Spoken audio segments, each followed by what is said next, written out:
In this market, a nice home will be gone in within 24 hours. So, hi everybody, this is Charles Kim from the K Group Real Estate, and today I'm going to talk to you about what you need to know as a first-time home buyer in 2022.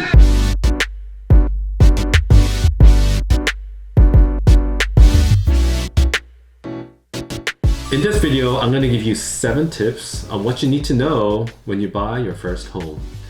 If you are thinking about buying a home and you were thinking about buying a home last year, this is kind of the last chance that you're going to have because interest rate has already started going up. It's already 3.5% now for a 30-year conventional loan. Now, before we go on, if you can please help me out and please hit that like button and also subscribe to my channel and also turn on the notification bell so that in the future you can stay up to date. So why are more people buying now more than ever before? Well, the last 2 years it has been kind of crazy. I mean, you got the perfect storm of low interest rate, that is the #1 driver. At the same time, rental prices have been going up. Another reason why so many people are buying new homes now is because we have the option to work from home or work anywhere. And that is gonna change how we work and where we live because we don't have to be next to our company. And there is a low unemployment rate, which also equates to high job turnover. So then people are moving around. They're moving from cities to city. In fact, like people from Northern Virginia, they're moving down south or going somewhere that's less expensive because they found a job that pays them about the same amount, but the cost of living is a lot less. It's a huge change in lifestyle, and real estate is going to be hot. 2022 is still a strong market. The home prices are predicted to increase at least 10%. I wouldn't be surprised if it goes up to like 15% again like last year. You have to start planning right now. It's January 2022 and you may think there's a lot of time between now and the spring market. The market has already started to get hot, and with the interest rate going up, people are really motivated. Don't wait until spring. We need to prepare now. Yeah, 7 tips. I'm gonna give you 7 tips on what you need to know and what you need to do as a first-time home buyer. Tip number 1 is you want to talk to a reputable local lender.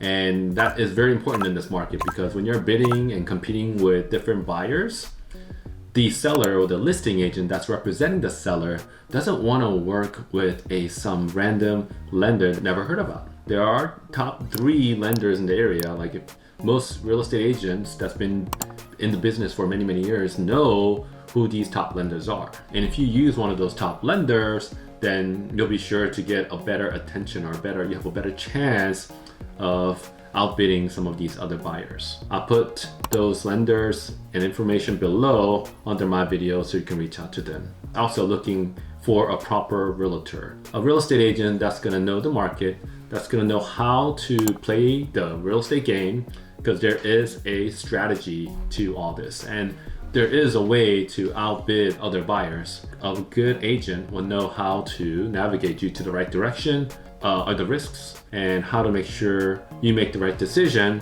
It's important to know like an agent that has local reputation. You can look on their Zillow reviews, but also I'll work with Samsung Properties, who's my broker, and they allow us to share information within 5,000 agents. So, which is important because internally we're able to market properties, real estate properties, before they actually come on the market. Tip number 2 is you really want to go to many homes as you can. I recommend at least looking at 10 homes.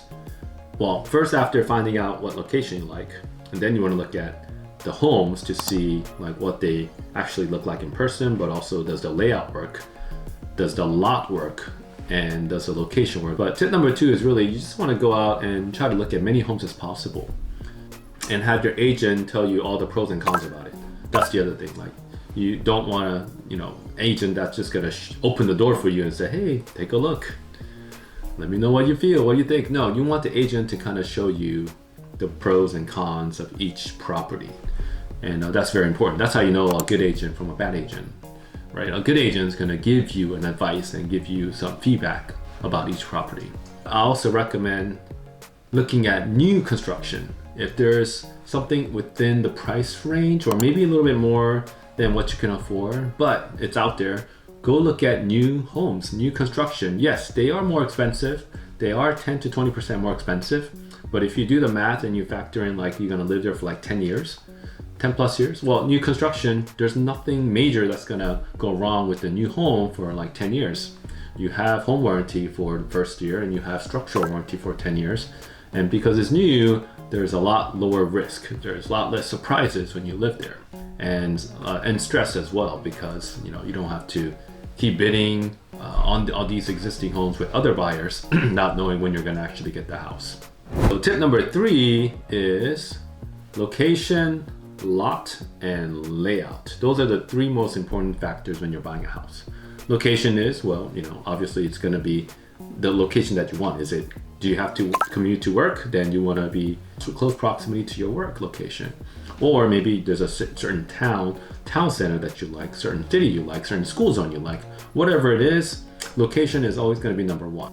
The closer you are to a city, the better it's going to be in terms of keeping its value and also the potential to rise in value. Anywhere where they have good school rating, those home prices will retain its value better. And also, the location is one next to close proximity to public transportation and shopping centers. The public transportation, not so much anymore right now because of COVID still, but that's gonna come back around. And if you're near like a metro or subway station, then that's gonna help with the value of the property. If you have restaurants and town centers, like walking distance from your house, then that's gonna increase your value, the value of that property for at least 10%. So lot is important because that tells you where within that, now you got the community where you figured out where you want to live.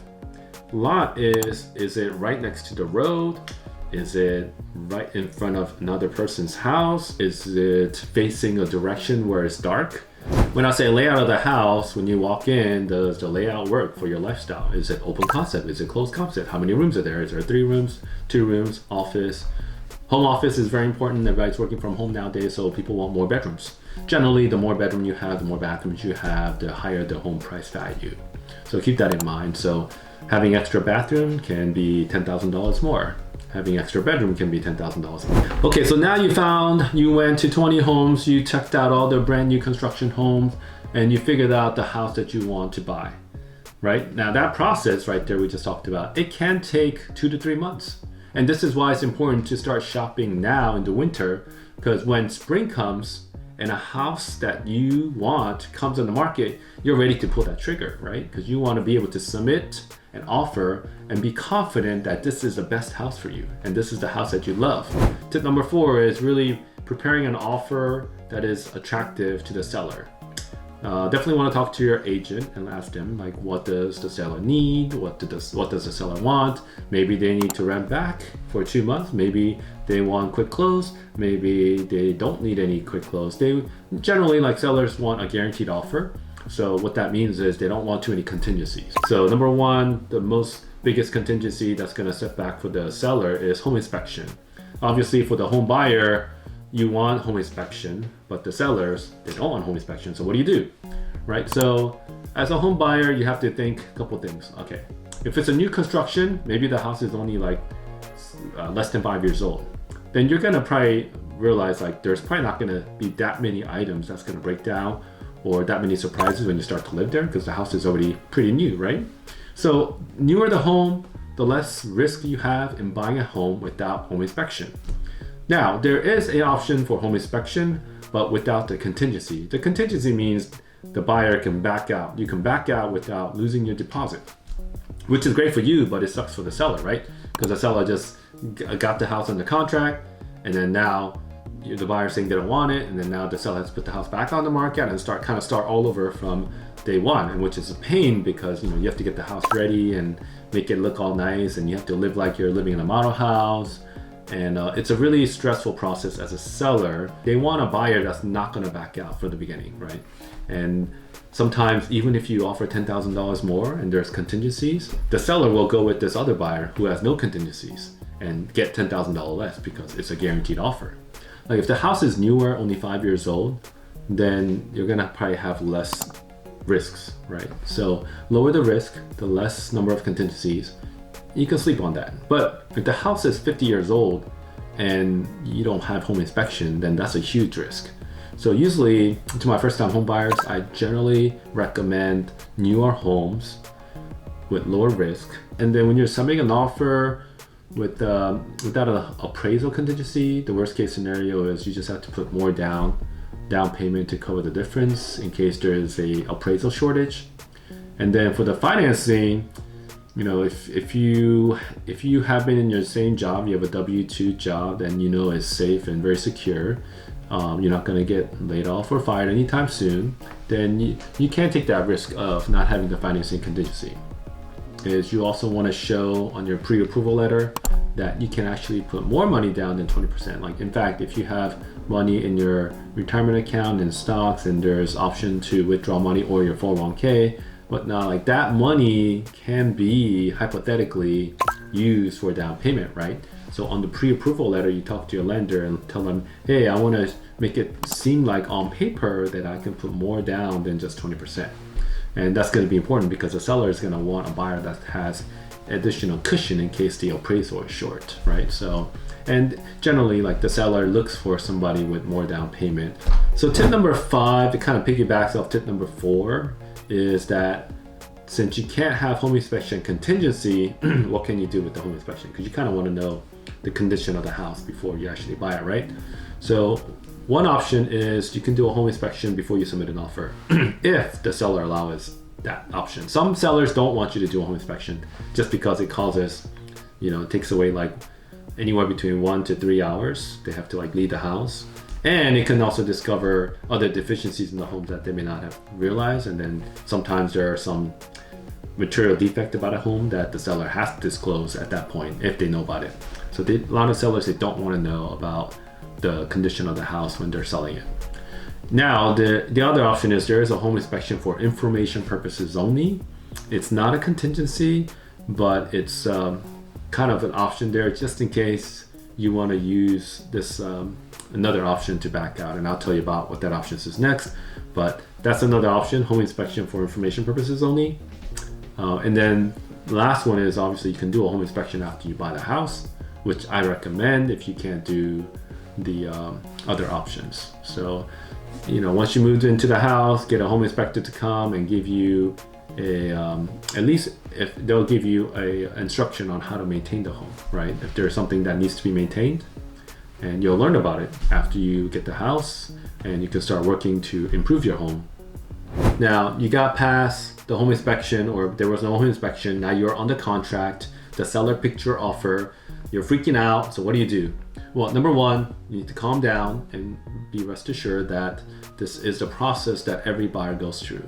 There's an emotional high when you submit that offer, you're gonna get it. And as soon as you get it, you're like, okay, I got the house. And then next morning you're like, oh, what do we just do? Are we paying too much for this house? Is this the right choice? You're gonna have thousands of questions going through your mind at that point as soon as you go under contract. Now this is normal. You're gonna get cold feet. This is normal. Now at this moment, here are some key things that you have to keep in mind. If the home is part of a homeowners association or condominium association, you actually have the option to back out of that contract even if there's no contingencies. But also keep in mind that you want to do your due diligence to review HOA docs and also the condo docs. The HOA and condo docs will have information such as your architectural guidelines, your bylaws of the community, and maybe you want to have a white picket fence in your backyard, but you realize that you can't do that because HOA says no. Well, you can back out of that contract because you wanted a white picket fence, but now you can't have it. So you tell the seller, I'm going to walk away. And then also the condo docs to show you how they're doing financially. Maybe if there's too many renters in that condominium, then that's a bad sign, right? If there's more than 50% renters that are living in that complex, then it's probably not a good investment. That's going to hurt the value of the condominium. Your interest rate on the mortgage can be higher, and also that community might not be certified for FHA housing or FHA loans in the future, so that's really bad for the condominium complex. So things like that you don't know a lot of times until you get the condo docs, and that's why you have 3 days to review or 5 days to review in Maryland, and you can get out of the deal using those 2 options. Now let's say the condominium and the HOA docs looks great and you're happy, there's no problems, you still feel good about the house, And now the next thing you gotta worry about is appraisal and settlement, financing contingency, like getting your financing all together, making sure you get the loan. That is tip number 7. Do not do anything to make your credit condition change, right? The health of your credit is critical until the day of settlement. About 1 week before settlement, your lender is gonna run your credit one more time. And if they see that your debt to income ratio has changed or something significant has changed, your credit score dropped, then that's gonna hurt you. They can change the loan, your interest rate can go up higher, or they can ask you to put more down payment on the house and things like that. But check with your lender first before you do any large purchase before settlement. So that is tip number 7, and is very important because obviously you want to make it to the settlement date. Generally, it's about 30 days, 1 month between the time you go under contract to the settlement day. And during that time, there's all these things that's happening. And us agents are working behind the scenes to make sure nothing gets delayed, everything happens in a timely manner. And finally, we will see you at the settlement table, and you will be so happy and amazed at what you have just done, because home ownership is still great. It is still part of the American dream. You can actually have a place called your home, something you own that has your name on it. Now, obviously the advantages of home ownership is you get to pay down on your principal every month, you're forced into saving, and also you get to write off and deduct a lot of things, well, especially the interest you pay on your mortgage is deductible. So you have tax savings, you have forced savings, and the home appreciates in value over time. And all that equates to you becoming more successful down the road and having a happier life. So with that, welcome to 2022 home shopping. This is the time where you want to start calling your lender, your agent. Feel free to reach out to me if you're in Virginia, Maryland, and DC, and then I'll be glad to help you out. I have a team of 9 other agents, and we're ready to receive your calls or messages or DM and whatever. But just start talking to a local lender and agent today, because spring is right around the corner and it's going to be crazy. Feel free to follow us on Instagram, Facebook, TikTok, and also, keep watching us in our future YouTube videos.